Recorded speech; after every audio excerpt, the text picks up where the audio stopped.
श्री कृष्ण गोविंद हरे मुरारी, श्री कृष्ण गोविंद हरे मुरारी।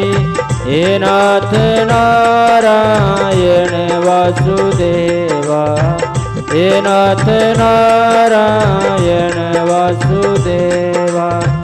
श्री कृष्ण गोविंद हरे मुरारी।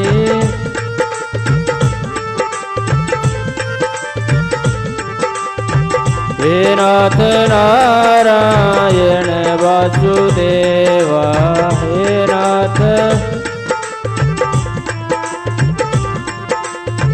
श्री कृष्ण गोविंद हरे मुरारी, श्री कृष्ण गोविंद हरे मुरारी।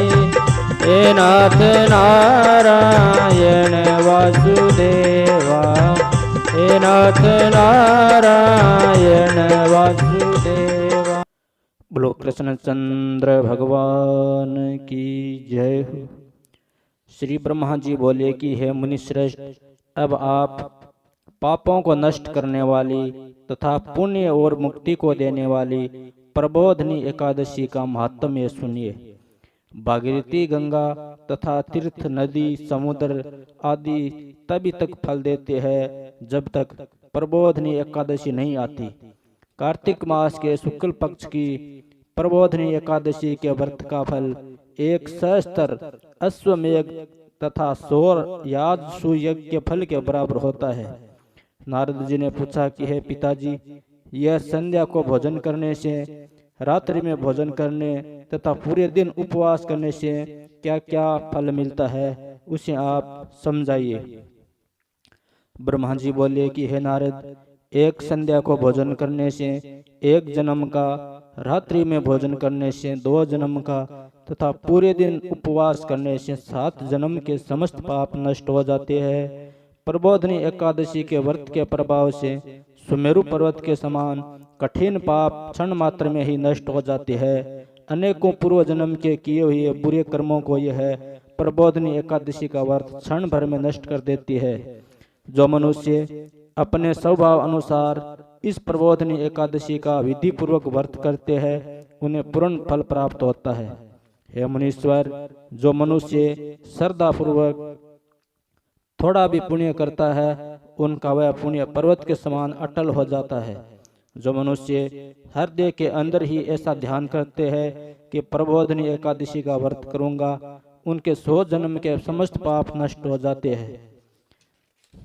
जो मनुष्य एकादशी के दिन रात्रि को जागरण करता है, उनकी बीती हुई तथा आने वाली 10,000 पीढ़ियां विष्णु लोक में जाकर वास करती है और नरक में अनेक दुखों को भोगते हुए पितर विष्णु लोक में जाकर सुख भोगते हैं। ब्रह्म हत्या आदि महान पाप भी प्रबोधनी एकादशी का व्रत करने से धुल जाते हैं।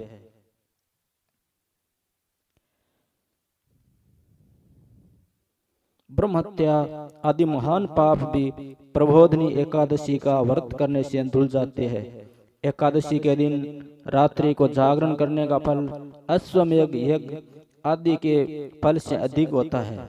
समस्त तीर्थों में जाने तथा गौ, श्रवण, भूमि आदि के दान का फल कार्तिक मास के शुक्ल पक्ष की प्रबोधनी एकादशी के रात्रि जागरण के फल के बराबर होता है। इस संसार में जितने भी तीर्थ है तथा जितने भी तीर्थों की आशा की जा सकती है, वह सब प्रबोधनी एकादशी का व्रत करने वालों के घर में रहते हैं। जो मनुष्य इस एकादशी के व्रत को करता है, वह योगी, तपस्वी तथा इंद्रियों को जीतने वाला होता है, क्योंकि यह एकादशी भगवान विष्णु को बहुत ही प्रिय है। इसके व्रत के प्रभाव से कायिक, वाचिक और मानसिक पाप नष्ट हो जाते हैं। इस एकादशी के दिन जो भगवान की प्राप्ति के लिए दान, तप, होम, यज्ञ आदि करते हैं, उन्हें अक्षय पुण्य मिलता है। प्रबोधनी एकादशी के दिन भगवान की पूजा करने से बाल, यौवन और वृद्धावस्था के समस्त पाप नष्ट हो जाते हैं। इस एकादशी की रात्रि को जागरण करने का फल चंद्र सूर्य ग्रहण के समय स्नान करने के फल से सहस्त्र गुना अधिक होता है। मनुष्य जन्म से लेकर जो पुण्य करता है वह पुण्य प्रबोधनी एकादशी के व्रत के पुण्य के समान सामने व्यर्थ है। इसलिए हे नारद, तुमको भी विधि पूर्वक विष्णु भगवान की पूजा करनी चाहिए। जो मनुष्य कार्तिक मास में धर्मपरायण होकर अन्य व्यक्तियों का अन्न नहीं खाते, उन्हें चंद्रायण व्रत का फल मिलता है।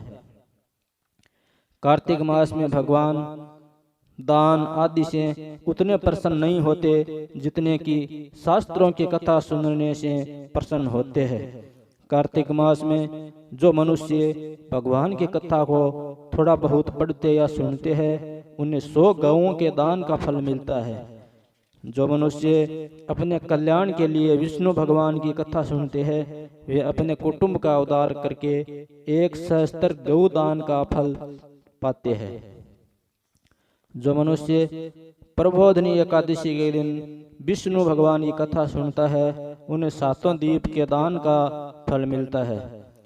जो विष्णु भगवान की भक्ति पूर्वक कथा सुनते हैं और कथा बांचने वाले ब्राह्मण को यथोचित पूजन करते हैं तथा उसे संतुष्ट करते हैं, वे उत्तम लोक को जाते हैं। इस प्रकार नारद जी बोले, हे ब्रह्मा जी, अब आप एकादशी के व्रत का विधान कहिए और कैसा व्रत करने से कौन सा पुण्य मिलता है वह भी समझाइए। ब्रह्मा जी बोले कि हे नारद जी, इस एकादशी के दिन मनुष्य को ब्रह्मा मुहूर्त में उठना चाहिए और नदी तालाब कुआं आदि पर स्नान करके व्रत का नियम ग्रहण करना चाहिए। उस समय भगवान से विनय करनी चाहिए कि हे भगवान, आज मैं निराहार रहूंगा और दूसरे दिन भोजन करूंगा, इसलिए आप मेरी रक्षा करें। इस प्रकार विनय करके भगवान की पूजा करनी चाहिए। उस रात्रि भगवान के समय गीत नृत्य बाजे तथा कथा आदि से व्यतीत करना चाहिए। प्रबोधनी एकादशी के दिन कृपणता को त्याग कर बहुत से पुष्प फल अगर धूप आदि से भगवान की आराधना करनी चाहिए। शंख के जल से भगवान को अर्घ्य देना चाहिए। इसका समस्त तीर्थदान आदि से करोड़ गुना फल अधिक होता है। जो मनुष्य पुष्प से भगवान की पूजा करते हैं, उनके सामने इंद्र भी हाथ जोड़ता है। कार्तिक मास में जो बिल्व पत्र से भगवान की पूजा करता है, उन्हें अंत में मुक्ति मिलती है। कार्तिक मास में जो मनुष्य तुलसी जी से भगवान की पूजा करता है, उसके 10,000 जन्म के समस्त पाप नष्ट हो जाते हैं। जो मनुष्य इस मास में श्री तुलसी जी के दर्शन करते हैं या सोते हैं या ध्यान करते हैं या रोपण अथवा सेवा करते हैं, वे 1000 कोटि युग तक भगवान के घर में रहते हैं। समस्त मनोकामनाओं का पूरा करने वाले भगवान कदम पुष्प को देखकर अत्यंत प्रसन्न होते हैं। यदि उनकी कदम पुष्प से पूजा की जाए तो यमराज के दुखों को नहीं पाते। जो गुलाब के फूल से भगवान की पूजा करते हैं, उन्हें मुक्ति मिलती है। जो मनुष्य बकुल और अशोक के फूलों से भगवान की पूजा करते हैं, वे अत्यंत काल तक शोक से रहित होते हैं। जो मनुष्य विष्णु भगवान की सफेद और लाल कनेर के फूलों से पूजा करते हैं, उन पर भगवान अत्यंत प्रसन्न होते हैं। जो मनुष्य विष्णु भगवान की द्रुबादल से पूजा करते हैं, वे पूजा के फल से 100 गुना फल अधिक पाते हैं। जो भगवान की सभी पत्र से पूजा करते हैं, वे भयानक यमराज के मार्ग को सरलता से पार कर जाते हैं। जो मनुष्य चंपक पुष्प से भगवान विष्णु की पूजा करते हैं, वे आवागमन के चक्कर से छूट जाते हैं। जो मनुष्य श्रवण का बना हुआ केत की पुष्प भगवान पर चढ़ाते हैं, उनके करोड़ों जन्म के पाप नष्ट हो जाते हैं। जो मनुष्य भगवान की पीले और रक्त वर्ण कमल के सुगंधित फूलों से पूजा करते हैं, उन्हें श्वेत द्वीप में स्थान मिलता है। इस प्रकार रात्रि में भगवान की पूजा करके प्राप्त काल शुद्ध जल की नदी में स्नान करना चाहिए। स्नान करने के पश्चात भगवान की पूजा करनी चाहिए। इसके बाद पूर्ति के लिए ब्राह्मणों को भोजन कराना चाहिए और दक्षिणा देकर मीठे वाक्यों द्वारा सभा करनी चाहिए। उसके उपरांत भोजन गौ और दक्षिणा से गुरु की पूजा करनी चाहिए और ब्राह्मणों को बहुत सी दक्षिणा देकर नियम को छोड़ना चाहिए। ब्राह्मणों को यथाशक्ति दक्षिणा भी देनी चाहिए। जिस ब्राह्मण को रात्रि में भोजन करावे उसे श्रवण सहित बेल दान करना चाहिए। जो मनुष्य यात्रा स्नान करते हैं उन्हें दही और शहद दान करना चाहिए। जो मनुष्य फल की आशा करते हैं उन्हें फल का दान करना चाहिए। तेल की जगह घी और घी की जगह दूध को अन्नों में चावल दान करना चाहिए। जो मनुष्य इस व्रत में भूमि शयन करते हैं उन्हें सब वस्तुओं सहित शय्या दान करनी चाहिए। जो मौन धारण करते हैं उन्हें श्रवण सहित तिल दान करना चाहिए।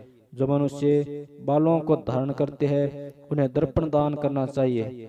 जो मनुष्य कार्तिक मास में उपान्ह धारण करते हैं उन्हें उपान्ह दान करना चाहिए। जो इस मास में नमक त्यागते हैं उन्हें शक्कर दान करनी चाहिए। जो मनुष्य नित्य प्रति देव मंदिरों में दीप जलाते हैं उन्हें श्रवण या तांबे के दिए को घी तथा बत्ती सहित दान करना चाहिए। जो मनुष्य चातुर्मास्य व्रत में किसी वस्तु को त्याग देते हैं उन्हें उस दिन से पुण्य ग्रहण करना चाहिए। जो मनुष्य प्रबोधनी एकादशी के दिन विधि पूर्वक व्रत करते हैं उन्हें अत्यंत सुख मिलता है और अंत में स्वर्ग को जाते हैं।